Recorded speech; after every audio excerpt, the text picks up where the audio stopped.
बिस्मिल्लाहिर्रहमानिर्रहीम। अस्सलाम वालेकुम। कैसे आप सब लोग? आई होप आप सब ठीक होंगे। मेरी प्यारी बहनें बिल्कुल ठीक ठाक होंगी और अपनी रूटीन को बहुत अच्छे तरीके से मैनेज कर रही होंगी।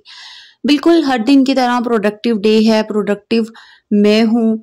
मैं अपने दिन का इस तरह से आगाज़ करती हूँ कि मैं खुश हैप्पीली अपना सब कुछ करती हूँ, अपने आप को स्ट्रेस्ड आउट नहीं करती। घर में 2-4 पॉइंट्स ऐसे हैं जिनको आपने अगर सेट कर लिया, सबसे पहले क्लियर कर लिया, तो लिटरली आपका 50% बल्कि क्या 70 to 80% आपका स्ट्रेस लेवल ख़त्म हो जाएगा। आपने अपने बेड को सेट कर लेना है, अपनी ड्रेसिंग टेबल को सेट रखना है, क्लीन कर लेना है सबसे पहले। अगर आपका लाउंज का एरिया बहुत ज़्यादा यूज़ होता है तो आपने उसको सेट कर लेना है, क्योंकि अक्सर सब लोग यूज़ कर रहे होते हैं तो थोड़ी बहुत चीज़ें आगे पीछे हो जाती हैं। उसके अलावा किचन का काउंटर टॉप आपने कोशिश करनी है कि वो हमेशा नीट एंड क्लीन रहे, तो आपका स्ट्रेस लेवल बिल्कुल सिफर हो जाएगा, ना होने के बराबर होगा, क्योंकि ये वो एरियाज हैं जो ज़्यादा हाईलाइटेड होते हैं। तो बस मैंने भी पहले रूम को सेट किया, उसके बाद मैं किचन में आ गई। किचन को जब हर आप यूज़ के बाद क्लीन कर लेते हैं, उसकी एक्स्ट्रा चीज़ें उठा लेते हैं, तो यकीन करें कि इतना काम होता ही नहीं है। फिर आपको हार्डली 5 मिनट लगते हैं, 10 मिनट्स लगते हैं और आपकी क्लीनिंग डन हो जाती है।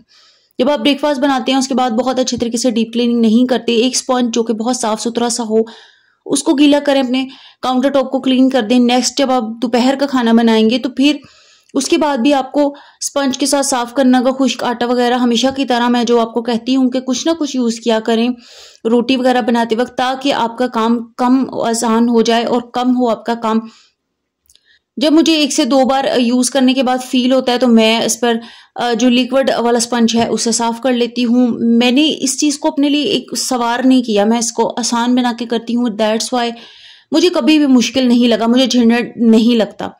हाँ, अगर कभी ऐसा हो कि मैं सिर्फ नाश्ते के बर्तन वगैरह वॉश करूं और जो सफरा वगैरह मैं रोटी बनाने के लिए बिछाती हूँ, हमेशा मैं आपसे भी कहती हूँ कि आप यूज़ किया करें, वो उठा दूं और इतना काउंटर को साफ ना करूं, तो लिटरली जब दोपहर के खाने वगैरह, रात के खाने के बाद अगर मुझे ज़रूरत पड़े, मैं सोचूं कि अब मैं साफ करती हूँ, तो मुझे ज़्यादा क्लीनिंग करनी पड़ती है। बजाय इससे कि आप आधा घंटा लगाएं, उसके बाद 5-5 मिनट लगाते रहें, हर खाने के बाद आप एक स्पंज से सिर्फ अपने सरफेस को क्लीन कर लें, तो लिटरली आपका स्ट्रेस लेवल आउट हो जाएगा। क्लीनिंग के बाद आपकी बहन की कैंडल ज़रूर ब्लो करती है, सो कैंडल भी मैंने जला दी ताकि थोड़ी सी एक नमी खत्म हो जाए। उसके बाद स्टोव देख लें, मेरा ऑलमोस्ट साफ ही था। ये टिश्यू था जिसको मैं कुकिंग के दौरान मैंने यूज़ किया था, बस इससे मैं ये अपना ऑयल वगैरह यहाँ से साफ कर रही हूँ और लिक्विड डिश वॉश से ही, उसी स्पंज से मैं स्टोव को क्लीन कर रही हूँ अच्छे तरीके से। इन चीज़ों से, छोटी छोटी हैबिट्स को अडॉप्ट करने से लिटरली इतनी आसानी हो जाती है ना, जिसका कोई हिसाब नहीं है। और आपकी काम बिल्कुल, और अगर आप कभी ना भी कर सकें, कोई अचानक आ भी जाए, तो आपको इतनी शर्मिंदगी नहीं उठानी पड़ती। जब आपने साथ साथ क्लीनिंग कर की होती है, तो फिर एक मील के बाद अगर आपने ना भी किया और कोई आपके पास आकर किचन में बात कर रहा है, खड़ा है, आपको कोई एहसास नहीं होगा, कोई शर्मिंदगी नहीं होगी कि यार मेरा तो किचन इतना गंदा है, क्योंकि हल्का फुल्का तो हो ही जाता है, कोई बात नहीं। लेकिन जब आप 2-2, 4-4 दिन खाने बनाएं और साफ ना करें, अच्छी तरीके से डीप क्लीनिंग ना करें, तो फिर आपको प्रॉब्लम्स हो सकती हैं।